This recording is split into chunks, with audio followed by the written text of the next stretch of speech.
Hello students, welcome to global online. This is Ankita Sood. Paper one के final preparation के लिए quick revision series में आज हम unit number 9 people development and environment unit को cover करने वाले हैं। ये एक ऐसे यूनिट है जिसमें से एज इट इज क्वेश्चंस आपको अपकमिंग एग्जाम में पूछे जा सकते हैं, और उन्हीं सब चीज़ों का ध्यान रखते हुए जो इम्पोर्टेंट कॉन्सेप्ट्स है उनको आज की सीरीज में हम डिस्कस करने वाले हैं। स्टूडेंट्स, इस कम समय में पेपर वन की तैयारी करना बिल्कुल पॉसिबल है। बस आपको इसके लिए एक प्रॉपर गाइडेंस के साथ और एग्जामिनेशन के डिफिकल्टी लेवल के हिसाब से स्मार्ट प्रिपरेशन करनी होगी। और इन सभी चीजों का ध्यान रखते हुए पेपर वन का कंप्लीट कोर्स मैं लेकर आई हूँ, जहां पर डेली आपको 2 से 3 लाइव लेक्चर्स मिलेंगे, जिसके साथ आपका पूरा सिलेबस कवर हो जाएगा। साथ ही हम आपको यूनिट वाइज और टॉपिक वाइज रिकॉर्डेड सेशंस भी देते हैं, ताकि इस कम समय में जल्दी से आप सभी हर एक यूनिट को कवर कर सकें। 2 व्हाट्सएप नंबर्स आपको दे रही हूँ, आप इन पर कांटेक्ट करके इसकी पूरी जानकारी ले सकते हो। और इस कोर्स के साथ स्टूडेंट्स, आप सभी को हमारे एक स्पेशल व्हाट्सएप ग्रुप में ऐड किया जाएगा, जिसमें हर क्लास के बाद आपको पीडीएफ नोट्स मिल जाएंगे, जिससे कि आपका नोट्स बनाने का और एमसीक्यूज नोट करने का समय भी बच जाएगा। एंड रिवीजन के लिए ये 5000 क्वेश्चंस है, जिसमें आपको यूनिट वाइज हर क्वेश्चन के आंसर के साथ एक्सप्लेनेशन भी मिलेगी। और इसमें से आपको पेपर वन में 50 में से लगभग 30+ क्वेश्चन जरूर एज इट इज देखने को मिलेंगे। साथ ही फ्री वीडियोस और मॉक टेस्ट भी अवेलेबल है, जिसके लिए आपको ग्लोबल ऑनलाइन ऐप डाउनलोड करना है। स्टोर सेक्शन पर सर्च बार में लिखिए कोर्स का नाम। जैसे ही आप कंटेंट पर जाएंगे तो आप यहाँ पर देख सकते हैं बायलिंगुअल कोर्स है, इंग्लिश हिंदी सभी कोर्सेज हैं। आपके एग्जाम के अलावा अदर स्टेट्स के जो प्रीवियस ईयर क्वेश्चंस हैं, वो भी आपको आंसर्स के साथ हम प्रोवाइड करवाते हैं, एंड डेली लाइव लेक्चर्स भी आपको हम यहाँ पर देंगे। ये बेस्ट कोर्स है, जो कि इस कम समय में आपको एग्जाम ओरिएंटेड तैयारी करवाएगा, एंड बहुत आसानी से आप अच्छा स्कोर भी कर सकते हैं। सबसे पहले यहाँ पर हम देखते हैं कि सस्टेनेबल डेवलपमेंट गोल्स क्या होते हैं। ये एक ऐसा टॉपिक है पीपल डेवलपमेंट एंड एनवायरनमेंट का, जो कि मोस्ट इंपॉर्टेंट है और हर साल पूछा जाता है। हिंदी मीडियम स्टूडेंट्स यहाँ पर देखिए, सस्टेनेबल डेवलपमेंट गोल्स को हिंदी में बोला जाता है सतत विकास के लक्ष्य। ठीक है, सतत विकास के लक्ष्य। अब देखो, एक प्रॉपर डेवलपमेंट जब सभी कंट्री की चाहते थे, तो अथॉरिटीज ने क्या किया, कुछ गोल्स बना लिए, कुछ लक्ष्य बना लिए, और फिर सब लोग उन लक्ष्य को अचीव करने की ओर लग गए। ठीक है, तो ये इसमें 17 लक्ष्य है, 17 गोल्स है, जो कि आपको पता होने चाहिए। इसमें आपको सीक्वेंस याद होना चाहिए, बहुत ज्यादा इंपॉर्टेंट है। साथ ही एग्जाम में ये डायरेक्टली पूछा जाता है कि मान लीजिए सस्टेनेबल डेवलपमेंट गोल्स में 11 नंबर का गोल कौन सा है, 6 नंबर का गोल कौन सा है, तो ये चीजें आपको याद होनी चाहिए। एक स्टोरी की तरह बताऊंगी, तो सबसे पहले देखो, चीजें शुरू होती हैं गरीबी से। तो सबसे पहला गोल ये था कि गरीबी को वो हटाएंगे। अब देखो, अगर पूरे देश में, देश की बात करते हैं, पूरे वर्ल्ड की बात करते हैं, यहाँ पर अगर कहीं पर भी गरीबी पॉवर्टी नहीं रहेगी, इसका मतलब ये है कि सब लोग खाना खाएंगे, तो शून्य भूखमरी, जीरो भूखमरी यहाँ पर हो जाएगी। सब लोग गरीब नहीं रहेंगे, सब लोग अच्छा कमाएंगे, तो भूखमरी नहीं होगी। उसके बाद अगर किसी को कोई भूखा नहीं है, तो उसकी हेल्थ अच्छी रहेगी, उसका स्वास्थ्य बहुत अच्छा रहेगा, जो कि गोल नंबर 3 में बताया गया है। उसके बाद गुणवत्तापूर्ण शिक्षा, यानी कि जिसकी अगर हेल्थ अच्छी है, तो वो एक अच्छे से पढ़ाई कर सकते हैं, एक क्वालिटी एजुकेशन ले सकते हैं। अगर किसी के पास एक एजुकेशन बहुत क्वालिटी लेवल की है, तो अगर एक अच्छा पढ़ा लिखा इंसान देश में होगा, सब लोग अच्छे पढ़े लिखे होंगे, तो वो जेंडर इक्वालिटी को मानेंगे, वो लैंगिक समानता की ओर ध्यान देंगे कि महिला पुरुष बराबर हैं, सबको बराबर का अधिकार होना चाहिए, कोई किसी से कम नहीं होता।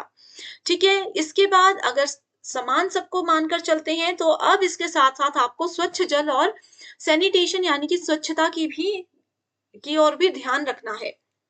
अगर आप लोग स्वच्छता की ओर ध्यान रखोगे, अच्छा पानी पियोगे, अपने आसपास सफाई रखोगे, तो आप लोगों का वातावरण अच्छा होगा, पूरा पर्यावरण अच्छा हो जाएगा, जिससे आपको एक क्लीन और ग्रीन एनर्जी मिलेगी।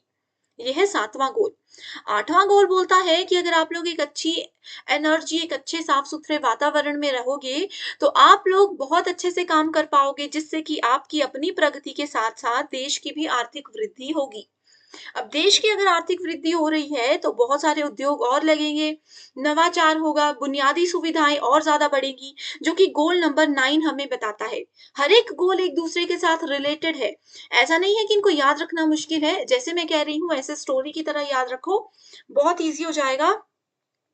उसके बाद आता है रिड्यूस इनइक्वालिटी। अब देखो यहाँ पर जैसे बताया गया था कि पढ़े लिखे लोग होंगे तो इनइक्वालिटी को भी ऑटोमेटिकली घटा ही देंगे, वो सबको बराबर का अधिकार देंगे, असमानताओं की कमी होगी।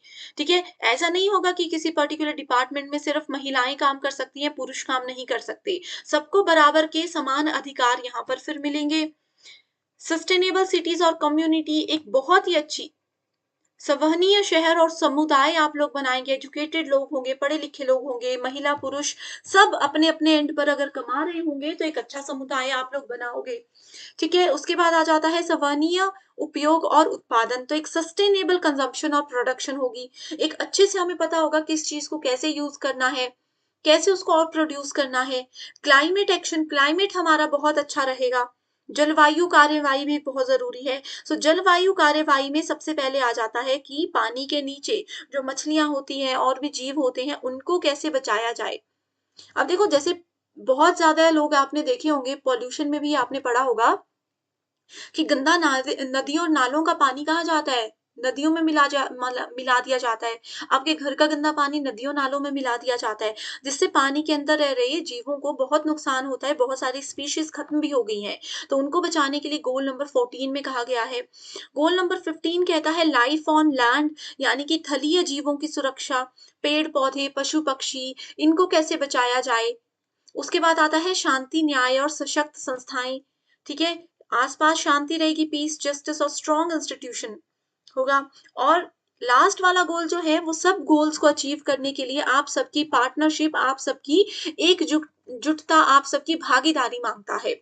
तो ये 17 गोल्स हैं जो कि बहुत ज्यादा इंपॉर्टेंट है, एग्जाम में बहुत बहुत बहुत बार पूछे जाते हैं, हर बार पूछे ही जाते हैं। ओके, अब यहाँ पर एक सवाल ये आता है सबसे पहले कि जो सस्टेनेबल डेवलपमेंट गोल्स हैं, सतत विकास लक्ष्य हैं, उनको किसने जारी किया। तो इसको जारी किसने किया था, आप लोगों को कल ही हमने नीति आयोग के बारे में बताया है ना। नीति आयोग बहुत बार आपको मैं होमवर्क क्वेश्चन भी दे चुकी हूँ, डिस्कस भी कर चुकी हूँ। सो नीति आयोग ने ही सस्टेनेबल डेवलपमेंट गोल्स के इंडेक्स को 2018 में लागू किया था। एंड ये जितने भी टारगेट्स हैं ये अभी तक ऐसा नहीं है कि बस बना दिए और छोड़ दिए, ऐसा है कि ये सारे टारगेट्स को अचीव करना है इंडिया ने और बाकी कंट्रीज ने कब तक, 2030 तक। जैसे कि जेंडर इक्वालिटी अभी तो काफी है, बट 2030 तक ये पूरी तरीके से प्रॉपर हर एक गोल को अचीव करना इनकी एक, इन्होंने एक लक्ष्य माना हुआ है। ओके, सो कितने ऑब्जेक्टिव्स हैं, देखो 17 गोल्स हैं, 17 लक्ष्य हैं और 169 ऑब्जेक्टिव्स है, 169 उद्देश्य है, 17 लक्ष्य है और 169 उद्देश्य इसमें शामिल है। ओके, सो देखो ये जो 17 गोल्स आए थे, इससे पहले ये आया था, ये क्या है, ये एसडीजी है। एसडीजी का मतलब होता है, सॉरी एसडीजी वो था, ये एमडीजी है, एमडीजी। एमडीजी का मतलब होता है मिलेनियम डेवलपमेंट गोल्स, यानी कि संयुक्त राष्ट्र सहस्राब्दी विकास लक्ष्य।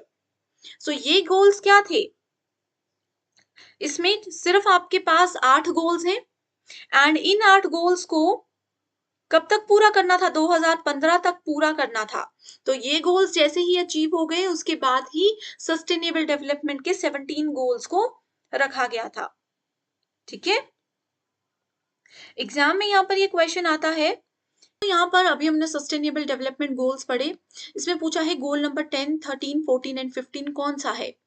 अभी मैंने आपको बताया, एक्सप्लेन नहीं करूंगी, आंसर नहीं बताऊंगी, ये दे दिया मैंने आपको होमवर्क क्वेश्चन। जल्दी से बताइए गोल नंबर 10, 13, 14 एंड 15 क्या होता है। ओके, अब यहाँ पर एक क्वेश्चन ये भी आता है कि जितने भी आपके पास सस्टेनेबल डेवलपमेंट गोल्स हैं, इन गोल्स को सबसे ज्यादा अचीव करने वाले स्टेट्स कौन कौन से हैं इंडिया में। तो सबसे पहले है हिमाचल प्रदेश, उसके बाद है केरला, उसके बाद आता है तमिलनाडु।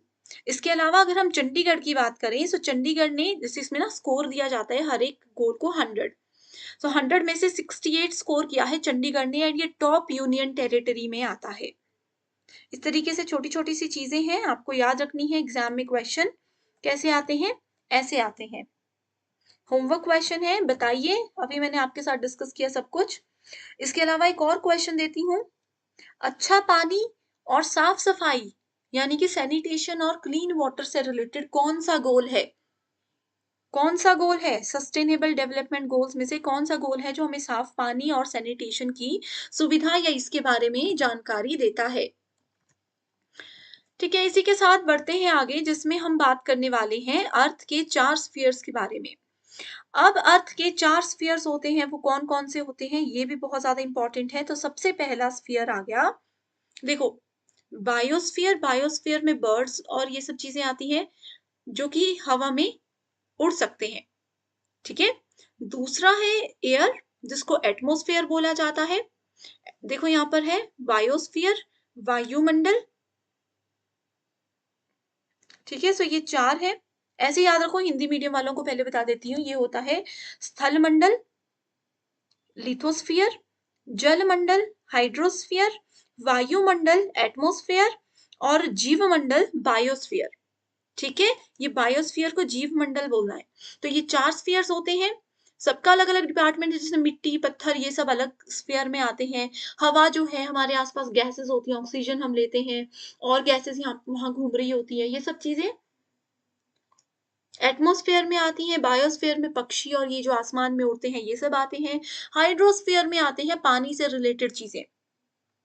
ठीक है? सो ये है पृथ्वी के 4 स्फीयर्स। अब इन 4 स्फीयर्स को बाँटा गया है और भी भागों में। ठीक है? इनको और भी भागों में बाँटा गया है। ख़ास करके एटमॉस्फेयर की अगर बात करें, सो एटमॉस्फेयर में 5 परतें होती हैं, जो बढ़ती ऊँचाई के साथ होने वाले तापमान में बदलाव से निर्धारित होती हैं। एंड पृथ्वी के वायुमंडल की परतों को लगभग 5 परतों में बाँटा गया है। कौन-कौन सी है? Troposphere, stratosphere, mesosphere, thermosphere, exosphere. शोभमंडल, समताप मंडल, मध्यमंडल, ब्राह्म्य वायुमंडल और बहिर्मंडल। ठीक है? नोट कर ली चीज़ें। एग्ज़ाम में यही क्वेश्चन आएँगे कि अर्थ के कितने स्फीयर हैं? उसमें से जो एटमॉस्फेयर है उसको आगे कितनी परतों में बाँटा गया है, कितनी लेयर्स में बाँटा गया है। अब यहाँ पर जितने भी स्फीयर्स हमने अभी तक 4 स्फीयर्स पढ़े, कौन से स्फीयर में कौन-कौन सी चीज़ें आती हैं? लिथोस्फीयर में जैसे मैंने आपको बताया, लिथोस्फीयर में क्या आता है? मिट्टी और ये सब चीज़ें आती हैं। ठीक है? स्थल मंडल जिसको बोलते हैं। इसमें सॉइल, मिनरल, पत्थर, रॉक्स ये सब चीज़ें आ जाती हैं, ओके? उसके बाद हाइड्रोस्फीयर पानी जैसे ओशन है, समुद्र है, सीज़ हैं, रिवर है, नदियाँ हैं, लेक हैं, झील है, glacier, ice cap, ground water ये सब चीज़ें हाइड्रोस्फीयर में हैं। एटमॉस्फेयर क्या बताया था? एटमॉस्फेयर बताया था वायुमंडल, एयर है, ऑक्सीजन है, कार्बन डाइऑक्साइड है, नाइट्रोजन, हाइड्रोजन ये सब चीज़ें हैं। बायोस्फीयर क्या होता है? बायोस्फीयर क्या बताया मैंने? ये बताया जीवमंडल, जिसमें पेड़-पौधे, एनिमल्स, बायो ऑर्गेनिज़्म ये छोटे-छोटे कीड़े-मकोड़े जो होते हैं, पेड़ों में छोटे-छोटे पक्षी, छोटे-छोटे से फ्लाइज़ ये सब जो हैं, ये सब आपके बायोस्फीयर के अंदर आते हैं, ओके? अब जैसे हमने बात की कि एटमॉस्फेयर में मल्टीपल लेयर्स होती हैं, है ना? स्ट्रेटोस्फियर, ट्रोपोस्फियर ये सब हमने देखे। एटमॉस्फेयर में बहुत सारी लेयर्स होती हैं। अब देखो क्या होता है कि ये अगर हमारी पृथ्वी गोल है, पृथ्वी का जो ये आउटर बॉर्डर होता है ना, इसमें ये सारी मल्टीपल लेयर्स होती हैं। अब ये है हमारे पास सन, सूर्य। सूर्य की किरणें हमारी पृथ्वी पर पड़ती हैं, जिससे हमें हीट मिलती है। ये जो लेयर्स होती है ना, ये लेयर्स कहीं न कहीं अपना-अपना काम करती हैं और पृथ्वी पर सूर्य की हानिकारक किरणों को आने से रोकती हैं। कुछ किरणें तो हम तक पहुँचती हैं, जो हमारे लिए बेनिफिशियल है, जो इंसानों के लिए या फिर पशु-पक्षी, पेड़-पौधों के लिए हानिकारक हैं, उनको वो आने से रोकती है। ठीक है? जिसमें से एक है ओज़ोन लेयर। ओज़ोन परत अब डिप्लीट हो रही है, उसका क्षरण हो रहा है। क्षरण का मतलब होता है कि ये लेयर अभी समय के साथ-साथ क्या होती जा रही है, पतली होती जा रही है। अब देखो ओज़ोन लेयर क्या करती है, ओज़ोन लेयर ना एक बहुत इम्पोर्टेंट लेयर होती है, जो कि सूर्य की हानिकारक यूवी किरणों से हमें बचाती है। यूवी किरणों का मतलब होता है अल्ट्रा वायलेट रेडिएशंस। ये ह्यूमन स्किन के लिए, प्लांट्स के लिए बहुत हानिकारक होती है। इनको हम इंसानों तक पहुँचने से बचाती है। लेकिन क्योंकि अब देखो क्या हो रहा है, पॉल्यूशन बहुत ज़्यादा है, हम लोग अपने पर्यावरण का का ध्यान नहीं रख रहे हैं, प्लास्टिक यहाँ-वहाँ फेंक रहे हैं, गंदा पानी यहाँ-वहाँ फेंक रहे हैं और इन सब चीज़ों की वजह से पॉल्यूशन और ये सब चीज़ें ग्रीन हाउस गैसेज़ इन सब की वजह से ओज़ोन लेयर जो है वो समय के साथ-साथ पतली होती जा रही है, जिससे कि सूर्य की यूवी रेज़ हम तक पहुँच रही है। तो इसको अब देखो बहुत सारे गवर्नमेंट ऑफ इंडिया ने इनिशिएटिव्स लिए हैं जिससे कि हम ओज़ोन लेयर को बचाने की ओर कदम रखते हैं। जैसे कि इसमें एक पहला प्रोटोकॉल है, एक पहला रूल है वो है मॉन्ट्रियल प्रोटोकॉल। एग्ज़ाम में आप लोगों ने ज़रूर सुना होगा अभी तक अगर आप लोगों ने तैयारी जैसे कर ली है एग्ज़ाम की, मॉन्ट्रियल प्रोटोकॉल के बारे में ज़रूर सुना होगा। ये प्रोटोकॉल 16 सितंबर 1987 16 सितंबर 1987 को क्या किया गया था? विश्व के कई देशों में शुरू किया गया था and Montreal protocol ozone layer से ही रिलेटेड है। ओज़ोन लेयर को बचाने के लिए इसको बनाया गया था। ह्यूमन की जो एक्टिविटीज़ है, मानव की जो डे टू डे रूटीन है, उसकी वजह से ही ओज़ोन लेयर जो है वो पतली होती जा रही है। इसमें बहुत सारे केमिकल्स का भी रोल होता है, ठीक है? जैसे कि अगर हम सीएफसी की बात करें, आप लोगों ने बचपन में ये सब चीज़ें सुनी होंगी, क्लोरोफ्लोरोकार्बन्स, ठीक है? ये देखो यहाँ पर क्लोरोफ्लोरोकार्बन्स हैं। है ना? सो क्लोरोफ्लोरोकार्बन गैस जो है वो मेनली रिस्पॉन्सिबल है for the erosion in the ozone layer, ठीक है? ओज़ोन लेयर का जो क्षरण हो रहा है उसमें क्लोरोफ्लोरोकार्बन का एक बहुत इम्पोर्टेंट रोल है। इसके अलावा कुछ और भी केमिकल हैं जैसे मिथाइल क्लोरोफॉर्म है, हैलोजन है, ये सब इस लेयर को डिस्ट्रॉय कर रही है। अब ह्यूमन भी तो क्लोरोफ्लोरोकार्बन्स जो हैं वो रिलीज़ करते हैं, वो कैसे? आप लोगों के घर में फ्रिज है, रेफ्रिजरेटर है, आप लोग प्लास्टिक यूज़ करते हो, आप लोग घर में जब पेंट करते हो उसकी जो स्मेल होती है, हम बोलते हैं ना घर में फ्रिज को बहुत देर खुला नहीं रखना चाहिए, घरवाले बोलते हैं कि फ्रिज को खुला मत रखो, जो सामान निकालना है उसको निकालो और बंद कर दो इमीडिएटली। तो वो क्यों बोलते हैं? क्योंकि उससे जो गैस निकलती है उससे जो केमिकल रिलीज़ होता है, वो हमारे पृथ्वी के लिए बहुत ही ज़्यादा नुकसानदायक होता है, ओके? इसके अलावा ओज़ोन लेयर के डिप्लीशन के लिए कुछ केमिकल्स के नाम हैं, जो कि एग्ज़ाम में पूछे जाते हैं। जैसे कि पहला है सीएफसी, यहाँ पर लिखा है क्लोरोफ्लोरोकार्बन्स। दूसरा क्या है? दूसरा है रॉकेट लॉन्चेस, जो रॉकेट्स लॉन्च होते हैं, उससे जो गैस निकलती है। उसके अलावा है नाइट्रो NO2 है जैसे, NO है। N2O है, नाइट्रस वाले जितने भी कंपाउंड्स होते हैं उसमें।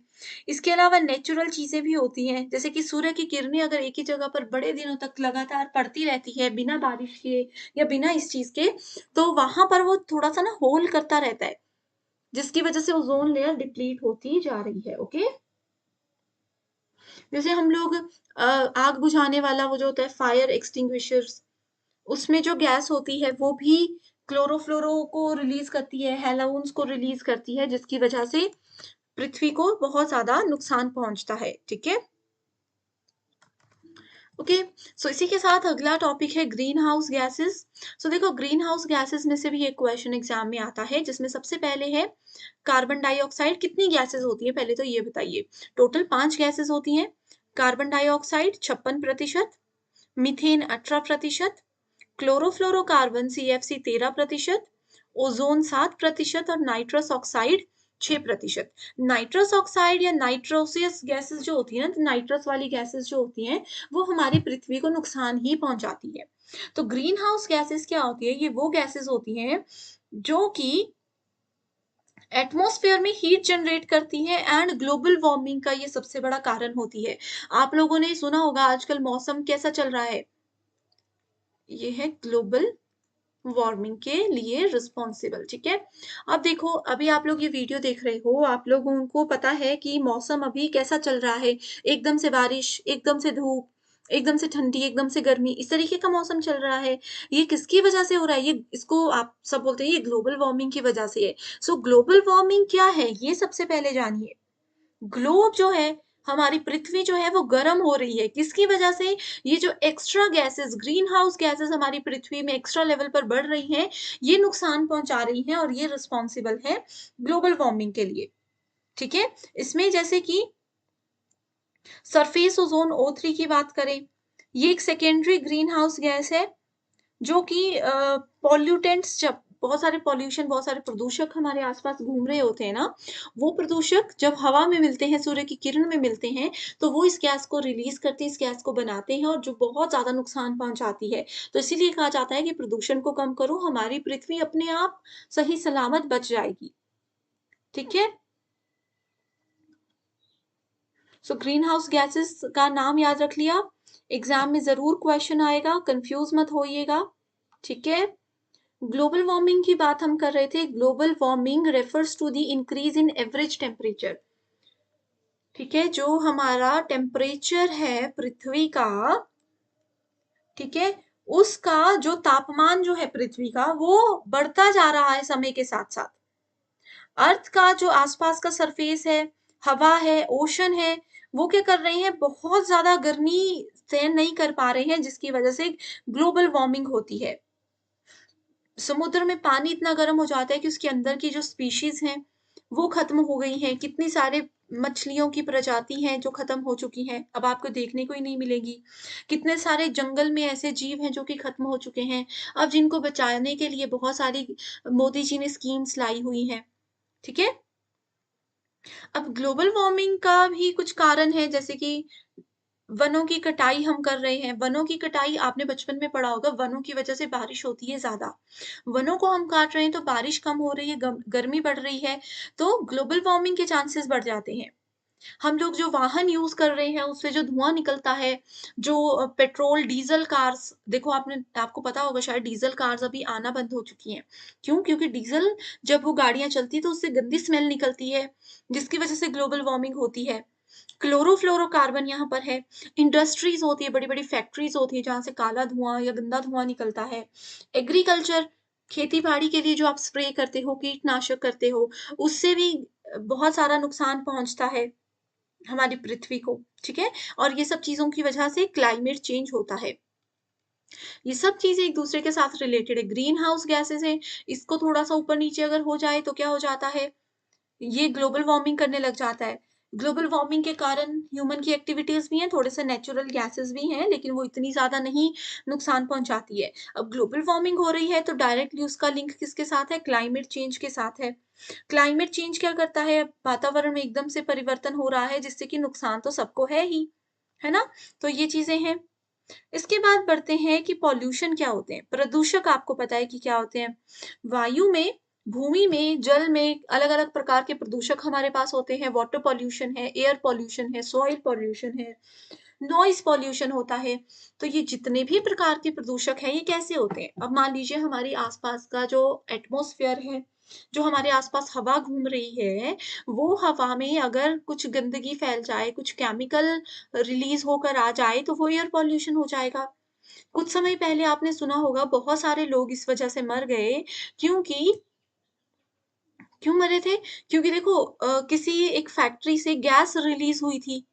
मुझे क्लियर अभी याद नहीं आ रहा वो किस स्टेट की न्यूज़ थी। आपको किसी को अगर स्टूडेंट को याद है तो मुझे कमेंट करके बता दीजिए, मुझे भी एक बार याद हो जाएगा। उस पर्टिकुलर स्टेट में कोई फैक्ट्री थी, वहाँ से कोई गैस रिलीज़ हुई थी, जिसकी वजह से कितने सारे आस-पास की सिटीज़ के और कितने सारे लोग मर गए, एकदम से उनकी अचानक से मौत हो गई। तो वो एयर पॉल्यूशन होता है। पानी में पॉल्यूशन कैसे होता है? मान लीजिए पानी में अंदर कुछ केमिकल आ गया या कुछ भी हो गया जिसके वजह से लोग वो कई पानी पीते हैं, है ना? तो उसकी वजह से वाटर पॉल्यूशन हो जाता है। आप लोग अपने घरों का पानी या गंदी फैक्ट्री का पानी नदियों और नालों में मिला रहे हैं।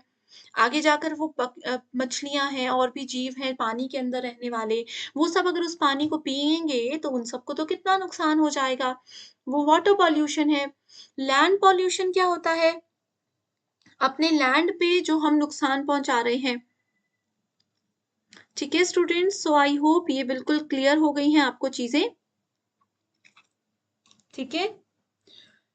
ओके, सो इसी के साथ जैसे एयर पॉल्यूशन, गाड़ियों का धुआँ है, इलेक्ट्रिकल पावर प्लांट्स हैं, हीटिंग प्लांट्स हैं, ये सब चीज़ें आती है, ठीक है?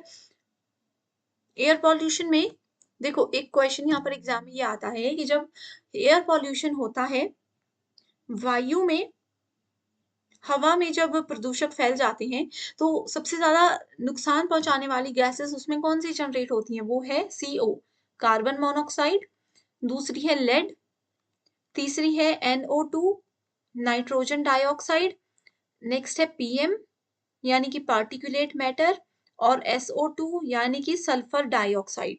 तो ये सारे एयर पॉल्यूशन है, स्मॉग है, ठीक है। वाटर पॉल्यूशन क्यों होता है? लैंडस्लाइड हो गया जैसे कि, वोल्केनिक इरप्शन हो गया, ये सब की वजह से वाटर पॉल्यूशन होता है। उसके बाद सॉइल पॉल्यूशन का सबसे बड़ा कारण एग्रीकल्चर है। मिट्टी खराब कैसे होती है एग्रीकल्चर की वजह से? आप लोग जैसे कुछ खा रहे हो, स्नैक्स खा रहे हो, प्लास्टिक वाटर बॉटल्स को यूज कर रहे हो, वो बॉटल को आप फेंक दोगे, 10-15 साल के बाद भी वहां पर देखोगे तो वो बॉटल आपको वैसी की वैसी ही मिलेगी। वो गलती ही नहीं है, लेकिन वो जमीन जिस जगह के आसपास होती है उस पूरी जमीन को बंजर जरूर कर देती है। तो एग्रीकल्चर में और क्या होता है, अब जैसे आप लोग देखो मिट्टी को उपजाऊ बनाने के लिए या फिर कई बार कुछ ऐसे कीटनाशक मार देते हो ज़मीन पर, जिसकी वजह से आपकी मिट्टी में मिट्टी बिल्कुल भी उपजाऊ नहीं रहती, तो वो भी एक सॉइल पॉल्यूशन होता है। इंडस्ट्रियल एक्टिविटीज़ अगर बहुत ज़्यादा होती है, तो वो भी सॉइल पॉल्यूशन करती है। मृदा का प्रदूषण, ठीक है? मृदा, ज़मीन जो होती है, सॉइल जो होती है, उसको मृदा प्रदूषण कहते हैं। नॉइज़ पॉल्यूशन क्या होता है? नॉइज़ पॉल्यूशन जैसे कि बहुत ज़्यादा शोर-शराबा है, ध्वनि प्रदूषण जिसको कहा जाता है, ठीक है? आपके आस-पास बहुत ज़्यादा शोर-शराबा हो रहा है, जैसे कि देखो अगर पूरे वर्ल्ड में हम बात करें ना, सबसे ज़्यादा नॉइज़ वाली सिटी कौन-सी है? सिटी चाइना में है, उसके बाद दूसरे नंबर पे इंडिया में न्यू दिल्ली आता है। तो देखो दिल्ली इसमें भी दूसरे नंबर पर है, सबसे ज़्यादा ध्वनि प्रदूषण दिल्ली में होता है दूसरे नंबर पर पूरे वर्ल्ड के हिसाब से, ठीक है? उसके बाद चौथे नंबर पर आता है फिर इंडिया, इंडिया में मुंबई चौथे नंबर पर है ध्वनि प्रदूषण के नाम पर, ओके? सो अब देखो ध्वनि प्रदूषण की जैसे हम बात कर रहे थे, उसके बाद इन इम्पोर्टेंट एग्रीमेंट्स पर जाते हैं। सो हम लोग जब ध्वनि प्रदूषण की बात कर रहे थे, सो इसमें इसके नुकसान क्या-क्या होते हैं? कइयों को मनोवैज्ञानिक दिक्कतें हो जाती हैं, साइकोलॉजिकल इश्यूज़ हो जाते हैं, फिज़िकल इश्यूज़ हो जाते हैं, ठीक है? बिहेवियरल डिसऑर्डर, स्लीप अच्छे से नहीं आती, अगर आपके घर के आस-पास बहुत ज़्यादा शोर है, तो आप अच्छे से नहीं सो पाओगे। दिमाग पर आपके इसका फ़र्क पड़ सकता है, आपका बिहेवियर चिड़चिड़ा हो सकता है, आपकी मेमोरी और कंसंट्रेशन में बहुत फ़र्क पड़ सकता है। तो ये सारी चीज़ें ऐसी हैं, जो कि नॉइज़ पॉल्यूशन की वजह से होती है। इतना आई होप स्टूडेंट्स आप सबको बिल्कुल क्लियर होगा। ठीक है, इसके बाद आते हैं कुछ ऐसे इम्पोर्टेंट एग्रीमेंट्स और कन्वेंशंस पर, जो कि अपने पर्यावरण को बचाने के लिए बनाए गए हैं। सो इसमें आप इम्पोर्टेंट जो यूजीसी नेट और सेट एग्जाम में पूछे जाते हैं, उसके नाम मैं आपको बताती हूँ सबसे पहले। ये है एक तो पेरिस एग्रीमेंट, दूसरा है Montreal protocol, Kyoto protocol, then we have Rio summit और लास्ट है इंटरनेशनल सोलर अलायंस यानी कि ISA।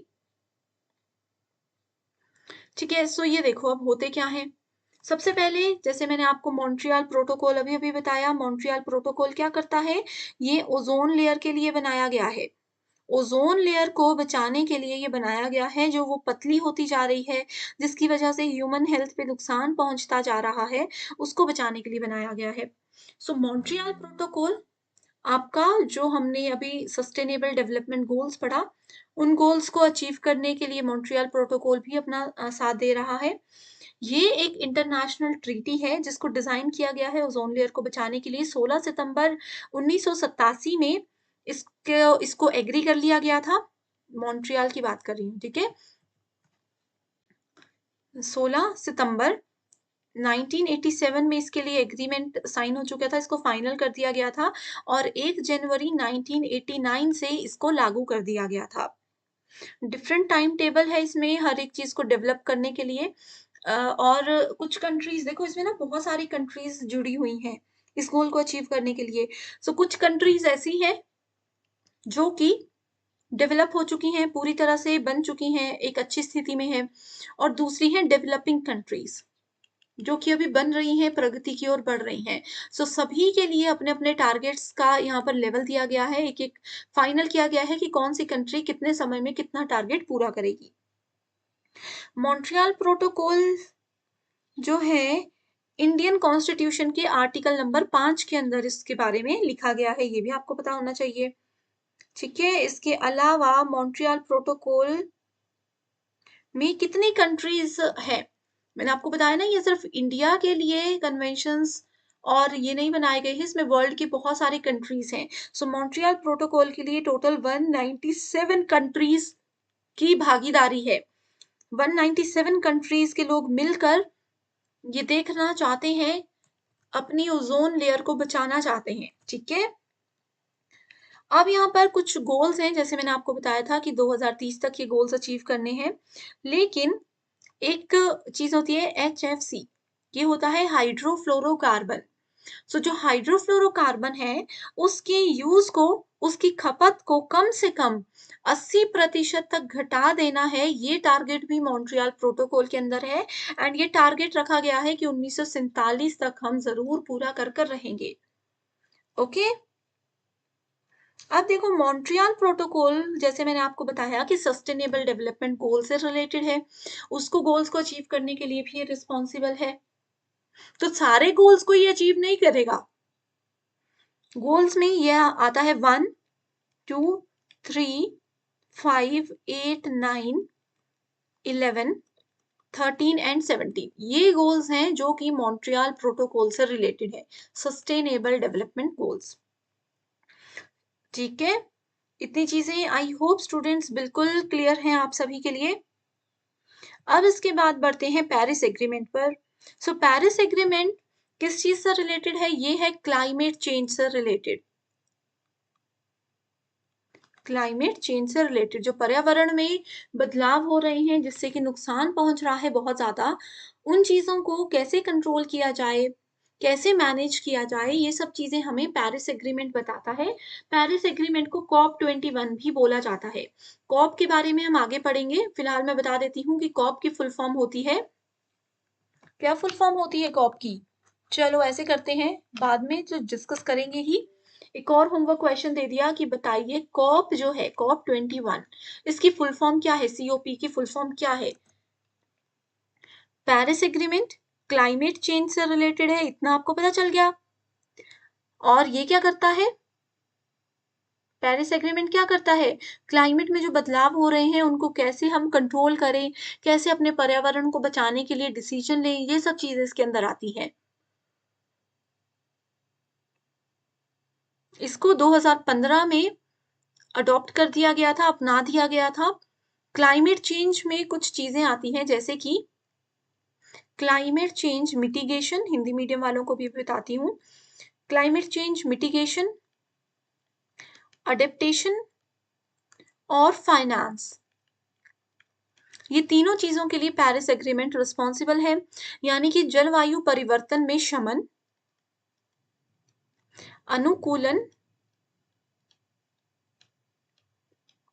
और वित्त, इन 3 चीजों के लिए पेरिस एग्रीमेंट COP21 रिस्पॉन्सिबल है।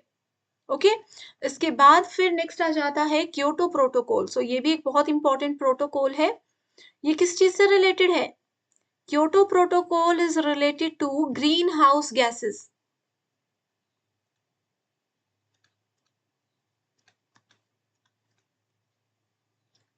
ठीक है, ग्रीन हाउस गैसेस की एमिशन को कैसे घटाना है, ये डिसाइड करने के लिए और इन चीजों को कंट्रोल करने के लिए क्योटो प्रोटोकॉल बनाया गया था। It was international treaty. सिर्फ ये इंडिया में काम नहीं हो रहा, इस पे इंटरनेशनल लेवल पर काम हो रहा है। That extended the 1992 United nation framework convention on climate change. अब देखो, ये एक नई चीज है, UNFCCC, ये आपने जरूर सुना होगा, प्रीवियस ईयर क्वेश्चंस में ये टर्म देखी होगी। UNFCCC का मतलब होता है United Nations framework convention on climate change, यानी कि संयुक्त राष्ट्र फ्रेमवर्क कन्वेंशन का विस्तार। ये एक फ्रेमवर्क था जिसको 1992 तक यूज किया गया एंड इसको एक्सटेंड किया गया, इसको बढ़ाया गया और लंबे समय तक, एंड बाद में इसका नाम दे दिया गया Kyoto protocol. Okay. So green house gases को कम करने, उसकी यूज को, उसकी एमिशन को कम करने के लिए, ग्रीन हाउस गैस का उत्सर्जन को कम करने के लिए क्योटो प्रोटोकॉल बनाया गया था।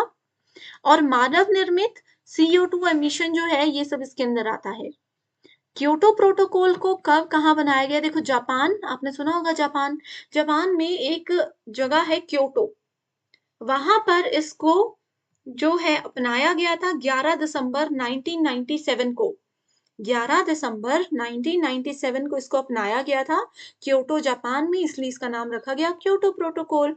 एंड इसको लागू किया गया 16 फरवरी 2005 से।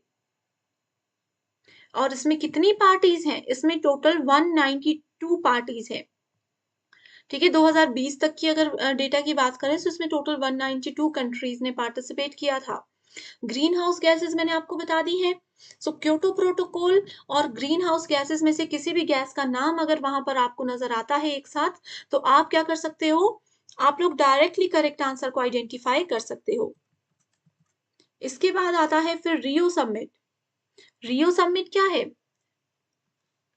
रियो समिट को रियो अर्थ समिट 1992, एजेंडा 21 और रियो डिक्लेरेशन के नाम से भी जाना जाता है। Okay, United nation conference on environment and development ने इसको रियो डी जेनियो के नाम से भी कहा गया था। ठीक है, सो ये कब शुरू हुआ? 3 से लेकर के 14 जून 1992 तक पहला रियो समिट हुआ था। ठीक है, it gave the concept of sustainable development to be combined economic growth with economical responsibilities. So Rio summit किससे रिलेटेड है? रियो समिट एनवायरमेंट और सस्टेनेबल डेवलपमेंट से रिलेटेड है। सतत विकास जो है पृथ्वी का, एनवायरमेंट का, उससे रिलेटेड बात आती है। So go for Rio summit. Earth Summit भी इसको बोला जाता है। The 4 categories covered in Agenda 21 proposed in Rio Summit are, तो इसको 4 कैटेगरीज जो हैं उस समय इसके प्रस्ताव में रखी गई थी। ठीक है, सो ये 4 कैटेगरीज में पहली कैटेगरी है सामाजिक और आर्थिक आयाम, यानी कि social and economic dimensions. Sorry, यहाँ पर ऐसा आएगा। ठीक है, सामाजिक और आर्थिक आयाम। दूसरा है strengthening the role of major groups, प्रमुख समूहों की भूमिका को मजबूत करना। ये स्टेटमेंट भी रियो के अंदर आती है। तीसरा है मीन्स ऑफ इम्प्लीमेंटेशन, कार्यान्वयन के साधन। चौथा है resources for development, conservation and management, विकास, संरक्षण और प्रबंधन के लिए संसाधन। ये सब चीजें रियो समिट के अंदर काउंट की जाती हैं। अगला जाता है international solar alliance. International solar alliance ISA, ये क्या करता है? सोलर से रिलेटेड है। आपको पता होना चाहिए कि सोलर एनर्जी से रिलेटेड क्वेश्चंस एग्जाम में जरूर आते हैं। ठीक है, एग्जाम में जरूर आते हैं।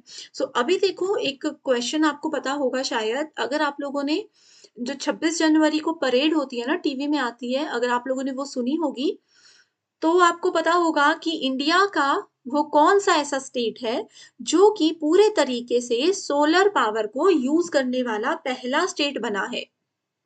इंडिया का कौन सा स्टेट है पता है आप लोगों को? नहीं पता तो भी मुझे कमेंट करिए कि नहीं पता है, ताकि मैं उस पर भी एक वीडियो लेकर आऊं। एग्जाम में जरूर क्वेश्चन आएगा, बिल्कुल लेटेस्ट डेटा है वो। आपको पता होगा ना कि करंट अफेयर भी एग्जाम में आते हैं।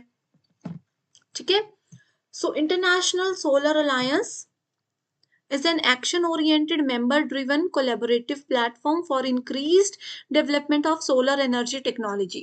इस अलायंस के अंदर क्या हुआ? इस गठबंधन के अंदर ये डिसाइड किया गया कि सूर्य की किरणें हमें मुफ्त में मिल रही हैं, जो कि एक बहुत पावरफुल चीज है, तो क्यों ना हम इसको यूज करके ऐसा प्लेटफॉर्म बनाए कि हर चीज सोलर एनर्जी के साथ ही चलाई जा सकती है। अब आपने जैसे देखा होगा, गवर्नमेंट ऑफ इंडिया ने सोलर लाइट्स हर घर में बांटी हैं। ठीक है, कुछ फ्री हैं, कुछ पैसे देकर हैं, बट बहुत कम उसके लिए पे करना होता है। तो उसके पीछे का कारण क्या है? उसके पीछे का यही कारण है कि वो बताना चाहते हैं कि सोलर एनर्जी पावरफुल एनर्जी है। इलेक्ट्रिसिटी आप इस तरीके से बचाइए सोलर प्रोडक्ट्स को यूज करके। सोलर वॉच आ चुकी हैं, आपके घर की छत पर सोलर पैनल लग सकते हैं, जहां से आपको गीजर और ये सब चीजें यूज नहीं करनी पड़ेंगी। सोलर से ही, सोलर एनर्जी से ही आप क्या करोगे?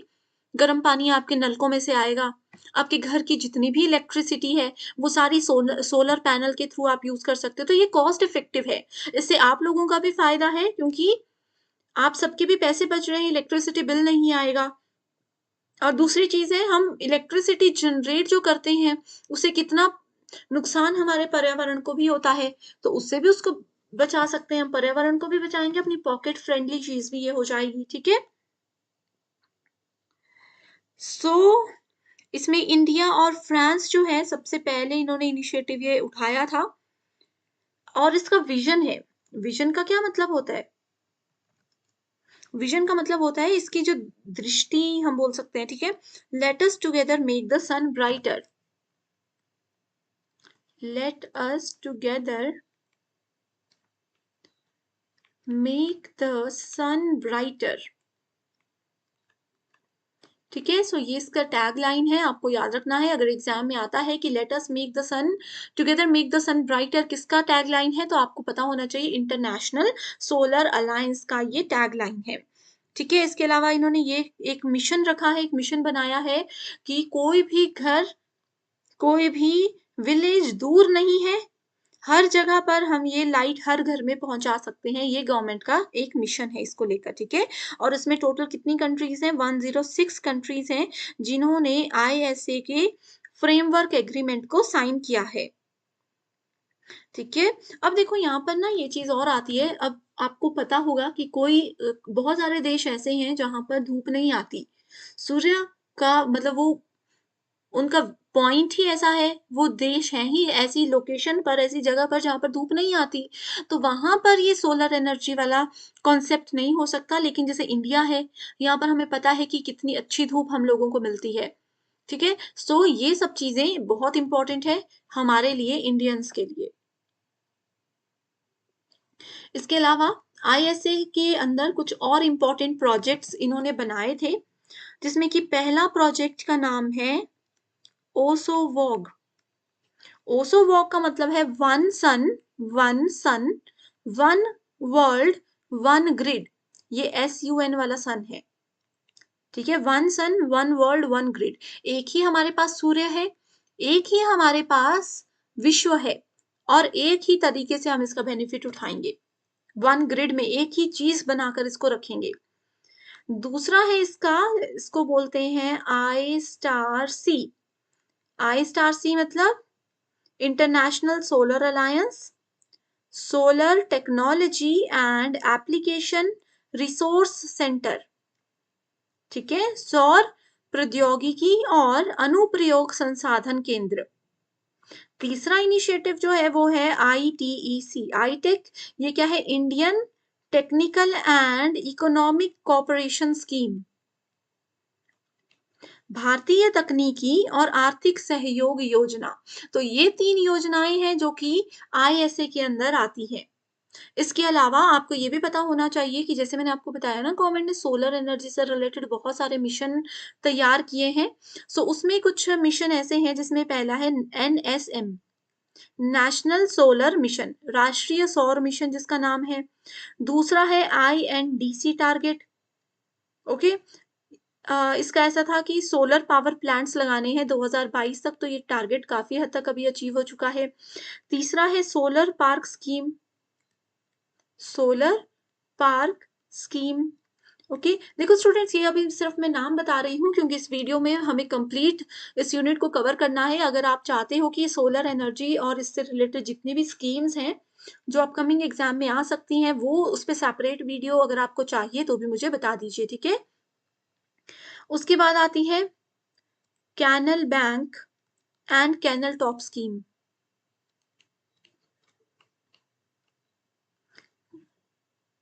नेक्स्ट है इसमें building scheme, sorry bundling scheme. Okay, bundling scheme के बाद आता है grid connected solar rooftop scheme. इसको नोट कर लीजिए, grid connected solar rooftop scheme. ठीक है, सो ये 6 स्कीम मैंने आपको बताई जो कि सोलर एनर्जी से रिलेटेड है। इसमें यही इनका टारगेट है कि ज्यादा से ज्यादा सोलर एनर्जी को यूज कैसे करें, कैसे इसका बेनिफिट हम सबको होना चाहिए। इसके अलावा ग्लोबल वार्मिंग हम डिस्कस कर चुके हैं। बात आती है कॉप की, होमवर्क दिया था। कॉप का मतलब है कॉन्फ्रेंस ऑफ पार्टीज़। पार्टीज़ में का यहाँ पर मतलब है बहुत सारी कंट्रीज़ ने मिलकर अपने एनवायरनमेंट, अपने पर्यावरण को बचाने के लिए कुछ मीटिंग्स रखी हैं, जो कि हर साल होती है। एंड हर एक मीटिंग का कुछ टारगेट होता है। हर साल एक नई कंट्री उस मीटिंग को होस्ट करती है, कॉप को होस्ट करती है, ठीक है? To review the national communication and emission inventory submitted by parties, the expansion of greenhouse gases emission, financing energy transition in poorest countries, reduction of methane emission, organization of carbon market, ये सारी चीजें इसमें control की जाएंगी। ठीक है, अब देखो, डायरेक्टली बढ़ते हैं आगे। देखो, COP 28 होना है अभी, ठीक है, आपको पता होना चाहिए। देखो, ये COP 26 2021 में हुआ था, ग्लासगो नाम की जगह में हुआ था। COP 27 नवंबर 2022 में हुआ था, इजिप्ट में हुआ था। उसके बाद COP 28 होने वाला है दुबई में। ये आपको पता होने चाहिए। जैसे मैंने आपको COP 21 बताया था ना, पेरिस एग्रीमेंट। COP 21 बोलते हैं, पेरिस एग्रीमेंट इसलिए बोलते हैं क्योंकि ये पेरिस में हुआ था, 2015 में हुआ था। पेरिस क्लाइमेट चेंज कॉन्फ्रेंस के नाम से भी इसको जाना जाता है, और 2015 नवंबर 2015 में ये हुआ था। ठीक है, इस तरीके से दो चीजें होती हैं। Okay, so I hope students आज सारी चीजें आपको क्लियर हैं। कोई भी डाउट रहता है, कोई भी क्वेरीज रहती हैं, कोई पर्टिकुलर सेक्शन आपको सेशन आपको चाहिए तो भी मुझसे पूछ लीजिएगा। So thank you so much for watching this video and I wish you all the very best.